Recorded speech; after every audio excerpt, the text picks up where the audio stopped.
Hey YouTubers, welcome to my channel. So today we've got another little task. This is my pride and joy jet ski.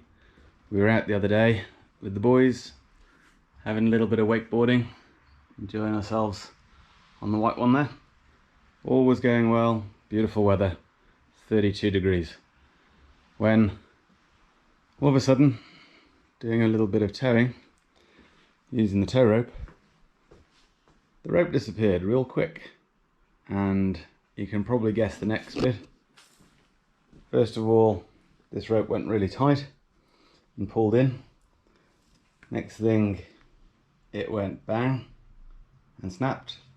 The engine stalled, and just share this bit with you. This bit was on the wake tower handle, pulled down like that, and trapped one of the hands just in this gap here. So just be really careful if you're out and about on one of these jet skis. You can hold on to these for when you're observing, but just be aware that if this goes down in a hurry, you're going to get in real trouble real quick in that gap. And that was just because normally the rope would be pulled backwards like this, but this time, because of the impeller pulling on it, it just pulled down like that. Okay, so let's have a look what we can see underneath for what we're going to be doing. Hopefully you can see what's happened under there. So there's the main drive shaft, there's the seal going through into the engine bay. Here's the rope. I just guess it sucked in one of the loops and both ends went up pretty quick, and if I'm lucky it didn't go up in the impeller up under there. So there's a few ways of taking this apart and fixing things. One is to cut the rope just in situ. I could do that, but well, I really want to save the rope, and also there's a lot of rope there, that's a lot of cutting. I wouldn't mind cleaning up the shaft because of all the rust on it, but I did read about removing this grill, and it's highly recommended not to remove it if you don't have to. We might give it a go and see what happens. There's 3 bolts at the back, one at the front. The one at the front's captive in the hull, and they can be a bit tricky. These 3 in the back are in the ride plate. So what I'm going to do, I'm going to make a bit more room. I've got this gangplank here for walking down the boat. I don't really want to take that off. I could take that off. Let's have a look. So first of all, we're going to jack the trailer up and get a bit more room, and then we're going to see about how we're going to get the pump off and the IBR and get in from the back. Okay, quick lesson on lifting up the IBR. So first of all, get the key onto the disc, turn on the ignition, press the mode button on the handlebar 5 times till you get to settings, press set, IBR override comes up, press set again, IBR override off, go up 1 with the selector, so it says on and then set. Now you're in IBR override. So now you press the up button and you can hear the bucket just rising to the top. Okay, and then kill the power and the bucket will stay there. Okay, I'll just take a quick video of that moving so you can see the effect.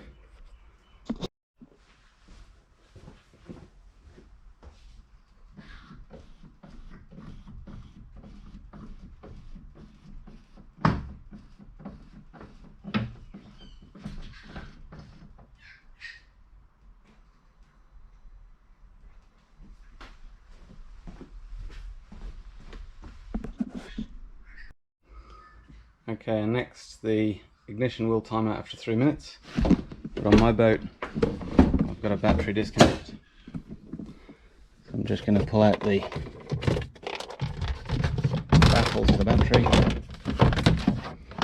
and disconnect the battery. I'll show you that.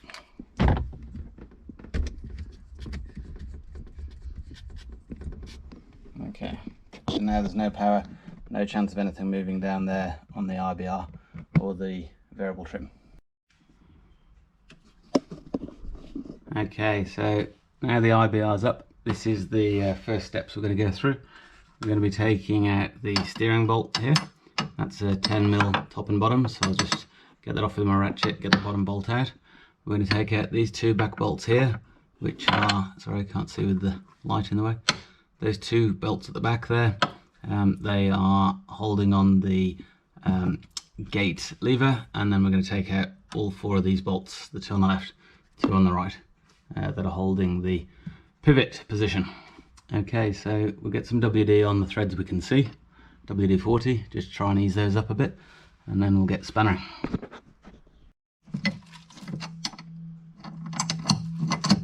Get this one off, just using a 10mm socket on that one. It's a nice fit, fits on that lock nut.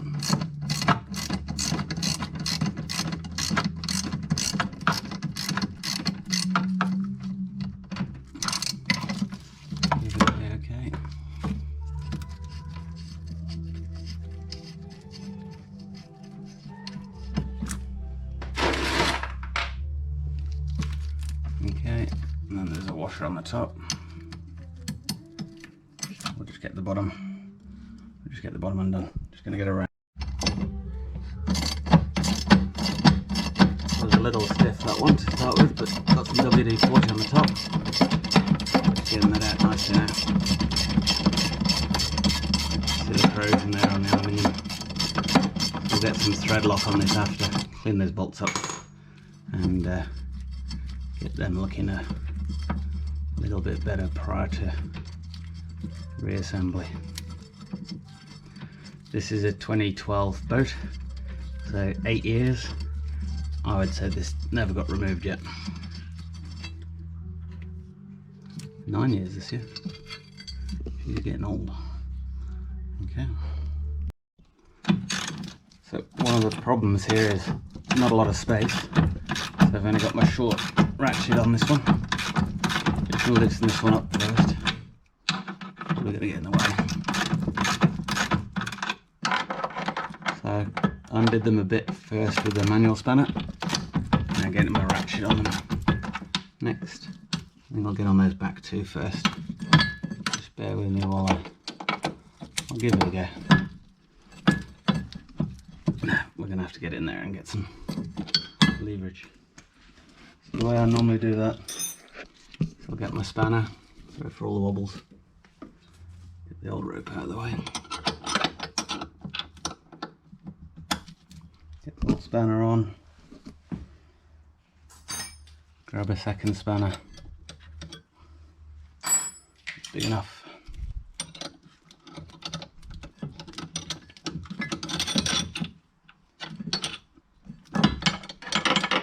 I'll just set this up. Okay, so the 1/2 inch spanner's on the bolt there. Then get the second spanner on the end. That gives me enough leverage. Just nicely ease that down. So I'll just ease off the two of those. So around 4 of those, and we'll just start ratcheting those out.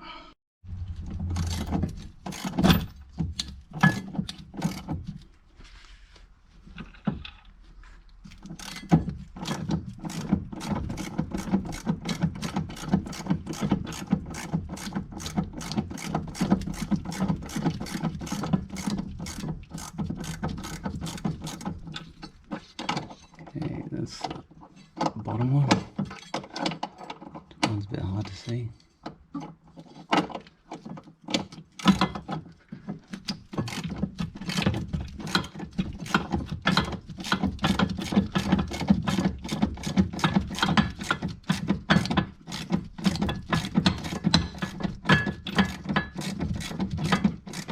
I think I'll take these pivots out next as well, because it looks like the gate's going to drop when they get those out.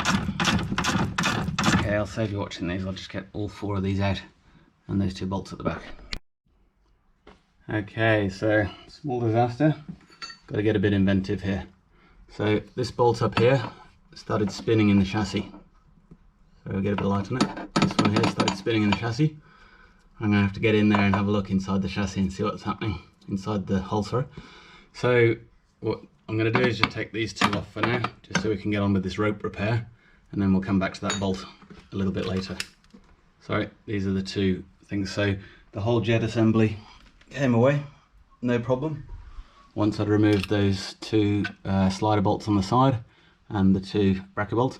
Interestingly, you don't have to do it like this, because you could leave this bar on, which would have meant leaving that bolt in and those two back bolts, just by removing the front 4 bolts and these top 2 bolts. Not sure that's so clear, but let's see how you go. To get these bushes out, just give it a little tap on the back with a smaller bolt, just to knock that bush through, just like that. Okay, so just moving before we move on to the pump, just having a quick look at these two main pivot bolts. This is the one that goes into the actual VTS motor. So this is a short, stubby one. It's nice, no corrosion, looking good there. Anode's also looking in good condition. One at the front and one at the back's a bit fluffier, you can just see it back there.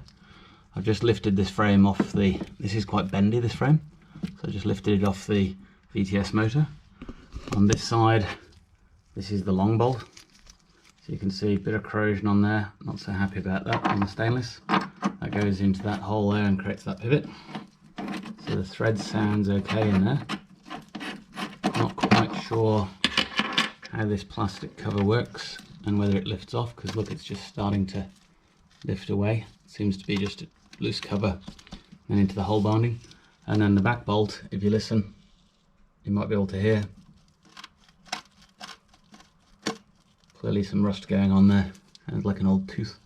It is reasonably firm, so one of my best bets would just be to leave well alone and wait till later. You can just see at the back there, there's the exhaust, an exhaust bolt, so the exhaust comes out, and the steering, and again the steering Bowden cable. Not looking too bad, nothing going on unusual there. Okay, so let's get this pump off next. Okay, I didn't have a 1/2 inch heavy duty socket, but I did have this 13mm impact socket, which is pretty handy. So I've got my big bar on there to get these cracked off, and now we could just carry on with the small 13-inch. Okay, we got the jet pump just cracked off, with this 13mm impact socket that I've got. So I just loosened all 4 of those bolts a little bit, and now I can carry on with my little 1/2 inch socket and just get 4 of these out. Luckily they're blind, so nice and captive and stainless into alloy, so I've got no concerns there. So we'll just get all 4 of those out. Just a little bit of patch glue on there, not too bad condition. Okay, let's take off the jet cone. Very exciting. Okay, the impeller looks in good condition, and it looks in really good condition actually. Well done everybody for not driving through that sand. Okay, so I think the next might be having a look what's going on here. This is quite different to the earlier ones I've seen on YouTube. I haven't actually found a video of anybody doing a 2012. This is a GTI 155 non-supercharged, and I think the next thing is to get the cone off and get the main drive shaft bolt off, and then the pump bolts, and then I think we're good. Hopefully that'll just come out with this bracket still in place. Okay, 5mm drive on a 1/4 inch adapter with my small socket, and already loosened that one. So just get that one out like that. So these are stainless steel bolts, again into aluminium housing. We'll be putting some WD and some glue on these, I think, when we go back together, torquing them up correctly.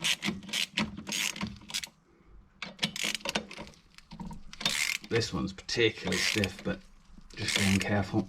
I really don't want the bolt to snap. I've just got my hand in the centre of the socket there, so it's not too much torque, and that's come through. I did put a bit of WD-40 on the top, but didn't really seep down into those. Okay, have a look at that then.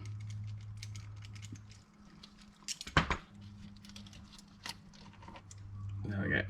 So M5 stainless, just as you'd expect.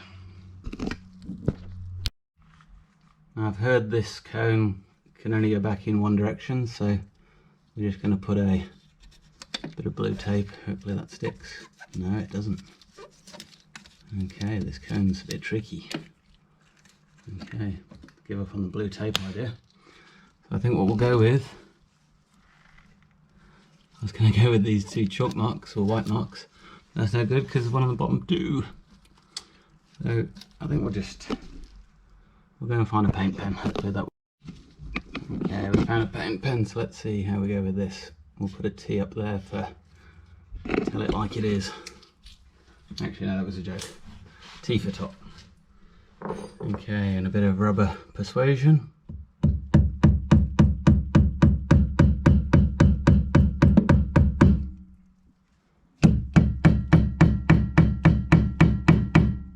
Somebody said it's got a thing to put a screwdriver in it, but can't see much going on at the moment.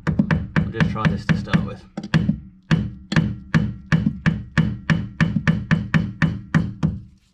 Something's moving. Yeah, there we go. Let's hope that ain't the wrong way of doing it.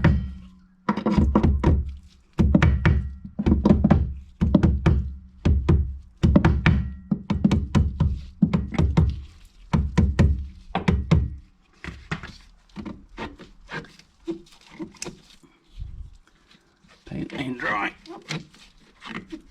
Oh, she's coming. There we go. Nice. Okay, there's the grease. Not very helpful, that grease down the bottom there. And there's the grease up the top. Okay, so the T's still okay. So we can move on to the next step. Okay, a little bit of a blow here. This is my largest socket that I have around, 27, and she doesn't fit. Okay, but I have a plan. So this is a 24mm socket, and if you look carefully you can see it's just the same size as the flats on that nut. So I'm giving it that it's within a millimetre. It might be slightly bigger. It's either slightly bigger or slightly smaller. And if we measure that, we can see that that is 31.8. So this is either a 30 or a 32mm nut. So we will go shopping and buy a couple of sockets, I think, and see what we can find. Okay, after a little bit of internet research, a little bit more knowledge, I didn't realise you don't have to take off the nose cone or the jet nozzle. One thing I did take off, this just pulls out. This is the vacuum tubes for the auto bilge. So they just slide out, so it just slides in up under there. So I whipped that out. So it's good to have a look at everything just to see it's all in order, but I'm not going to go and buy that socket because I don't want to change the impeller, and that's the impeller drive shaft nut. So the main drive shaft's behind that, should just slide out. So we'll get these 4 bolts off the main pump, try and get the main pump out, hopefully squeeze it past these arms and get it out of the way. So it's a question of going back to the 13mm wrong size socket and just getting that onto those main bolts. So we'll just get those a bit loose, and then we'll just, they're all lock nuts, so we'll just drive them out.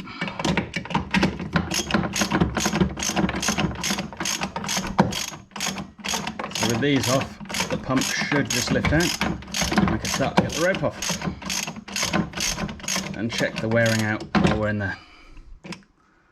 Other people would have said, oh, let's change the wearing, but I'm like, no, why not look after it while you're there? Okay, we'll just put the camera down. Okay, so if you want to change your coolant, this is the M5 stainless bolt. It sits in the back of the ride plate there. Just be careful undoing that, because I have seen one somewhere on the internet that snapped. But you can see there's a little copper washer and a little bit of corrosion there. So when you first undo it, it'll just come out pretty slowly. But then I took the cap off the coolant tank, and then it gets a bit more carried away. Now it's just draining down. Should be about 5 litres, or about a US gallon. UK gallon 4.5, US gallon 3.4. Looks to be about 4 or 5 litres in there. Let's just stop dripping now. Just have a look at the coolant tank. It's all looking pretty empty. I can't crank the engine yet, but I guess when I do we might get a bit out of the coolant pump. Let's see how we go. I'll just squeeze those hoses. Yep, totally empty. And the main hose is down to the ride plate. Just a bit in that one. Top header hose. Okay. Alright, so after a bit of gentle persuasion, by tapping with the hammer on this side and this side just while pulling, you got her loose, and it seems loose on the shaft now. So just keep on gentle pulling, see what happens. Seems to be coming off. There we go. Okay, now hopefully I can get it under this bracket. There we go. Right. Get that out a bit more, get you a better view.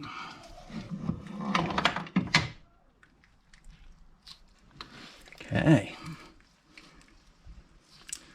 there we go. Wearing not too bad, and there is the rope. Okay, I'll just put the pump down, we'll have a look at that in a minute.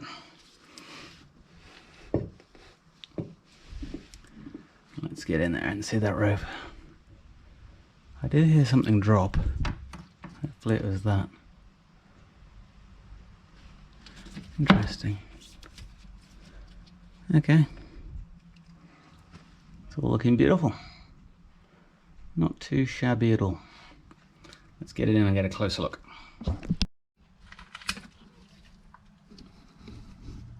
So, rope's in pretty good nick. Mounting bolts are okay. I have no idea what that yellow one does, so we'll have a look at that. The bilge pipe's okay, that bolt's okay, steering gear looks okay. Bit of corrosion hanging around there, but not too bad. And these are the 2 mounting points. Okay, I'm pretty pleased with that. Okay, and let's look at the pump. The wearing's got a few scars on it. I ain't changing that today. I would say it's about 1 millimetre, that gap there. I will get a quote, because I do have to get coolant. So you could argue not to put it all back together today. We'll see how much. What do you guys think?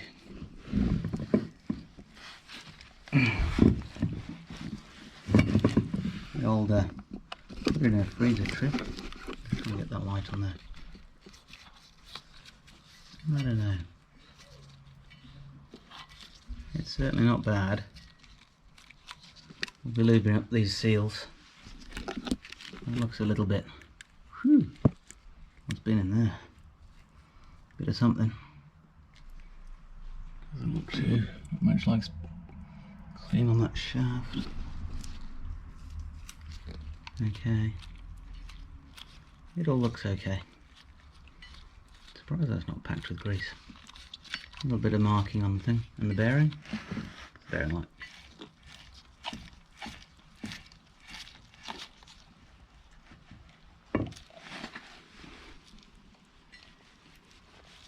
Don't feel any planet. Seems to look okay.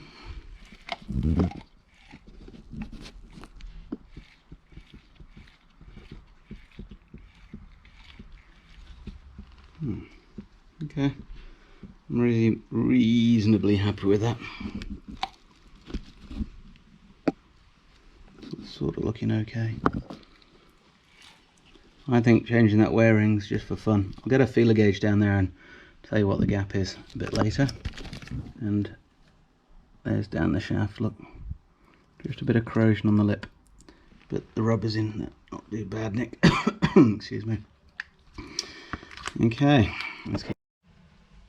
Alright, let's see how we go down this. It does look like it's going to be really quite easy.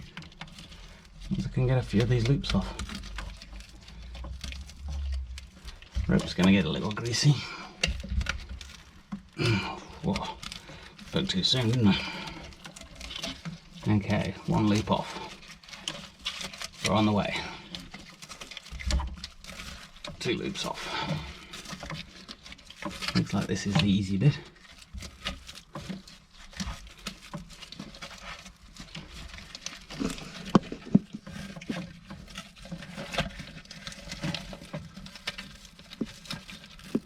It's hard to know which one to pull on, which one to untie from knots. It's definitely on the inside, and you can't see what's on the outside. That's okay. We'll just keep on pulling. Worst case, I'll dig down and find the tail that came off before. Don't really want to tighten the knot. I wonder if I can get the whole thing to come off. Nope. The engine was only on tick over when this went in. So it just sort of stalled. Gently stalled.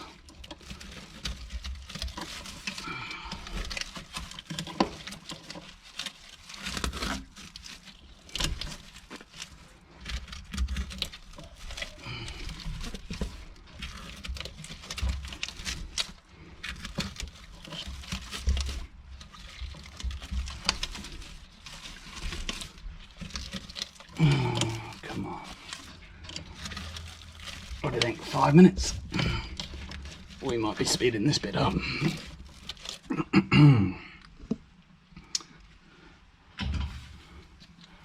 Certainly know where this bit goes.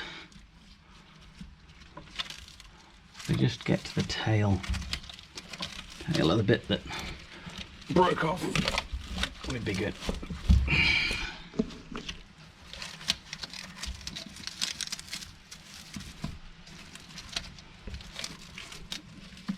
Excuse the really poor footage. I have to put the camera down, give it a go.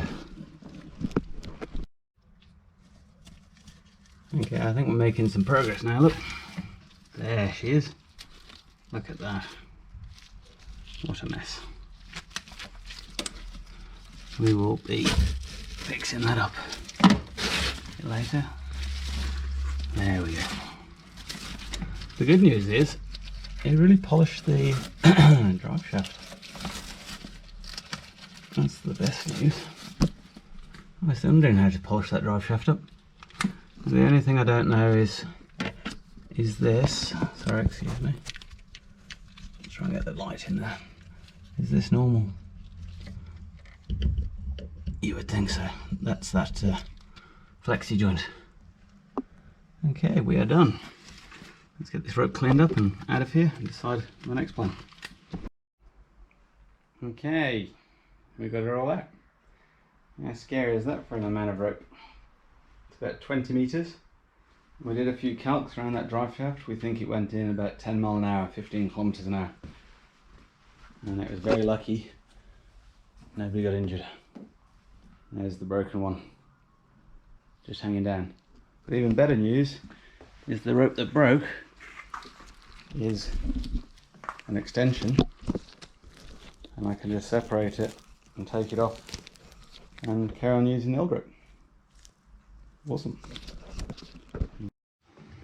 Okay, so we're going to see if we can fix these rope ends up So first of all, let's melt the old ends down. Get them into a useful sort of shape.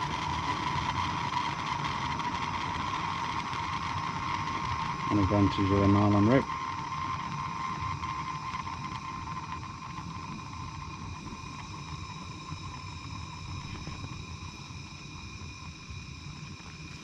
We'll just get that a bit cleaned up from the frame, and we'll just get that melted off a bit. Okay.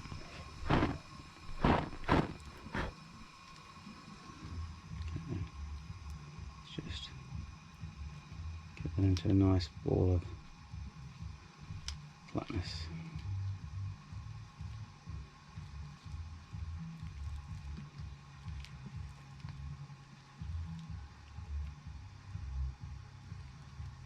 Just trying to get it into a nice neutral ball there inside the centre line of the rope in a minute. It's still hot, so I won't be getting anywhere near that in a hurry. It's okay. Let's do the other one. Let that one cool off.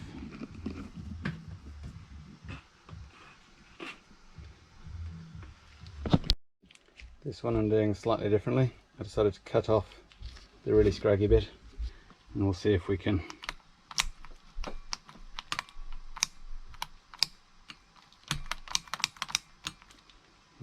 need gas. Okay, so let's start by getting this nice and melty.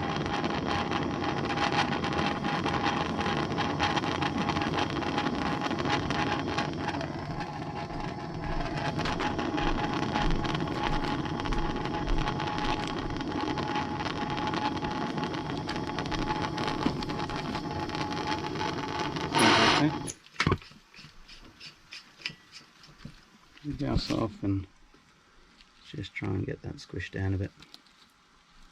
A little lumpy. Should be okay.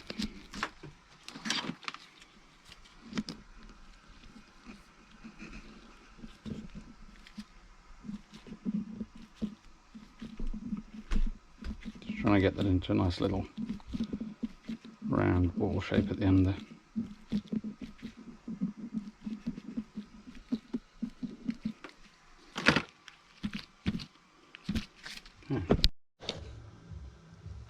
Okay, so just by drawing, tying a very careful, that's just a double bow knot in the end of the rope, and passing the tail back inside the rope, I've managed to make a pretty good impression of the original knots. I'll show you there.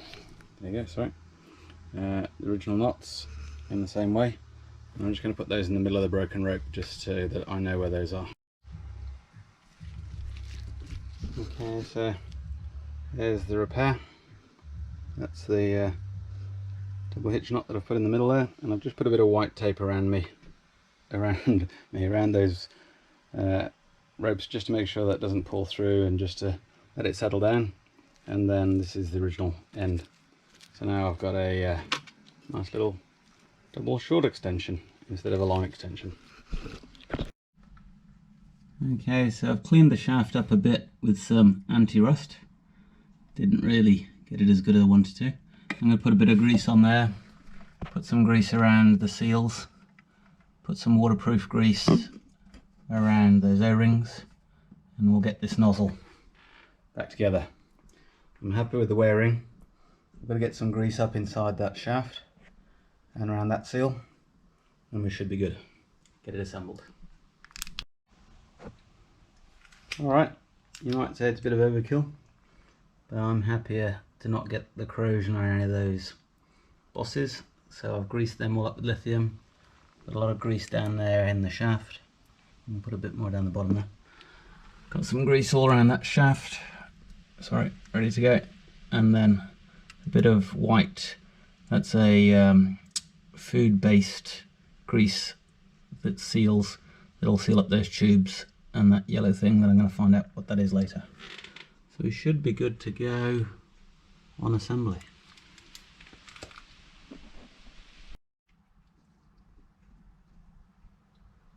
Okay, so we've got the bottom two nuts on, got it in place. One thing that did happen, the yellow washer up there, that one right up the back there, that fell down just before. So I just put a bit of my food grade grease on there. That's all ready to go, so I'll get these top nuts on and we can just nip them up a bit and see that things are working okay. The other thing that happened is the drive shaft didn't quite engage first time, but it seems quite happy now. So I'm just repacking the grease around the bearing there. Not very impressed with that. Look at all the grease that's in this cone, doing absolutely nothing. So I'm going to try and get this down towards the front edge. I'm going to grease up the O-rings there and then lubricate the threads, try and get that back together. With these other threads I've just put some WD on the nozzle threads, WD-40, just to try and stop them corroding, and I'll try and put some grease around the front there to seal them up, and even some Loctite on the threads, just to make sure they all come out nice next time. Okay, those three are now torqued up, or nipped up just tight. Nose cone's back on. Let's put the nozzle back on next, and then we're going to torque up the main bolts. I think that's the way to do it. Okay, so I've torqued up all four of the back bolts and all four of the nozzle bolts and these two side bolts, and next I'm going to put on the nozzle steering gear, and then I'm going to wind this hood over the top and put the IBR on with this bolt here, because of my unique problem of having that. So I think that'll be a bit easier to put back together. Let's see. Okay, so I just had to undo this and do it back up to get this in the right place. So these are tightened. Some of these are not tightened actually, I just got to retighten them. And now I can lift the main bucket up and put these main bucket bolts in. And then I think we're done. Steering gear's tight. Just got to tighten those side bolts at the end. Okay, and then we're good.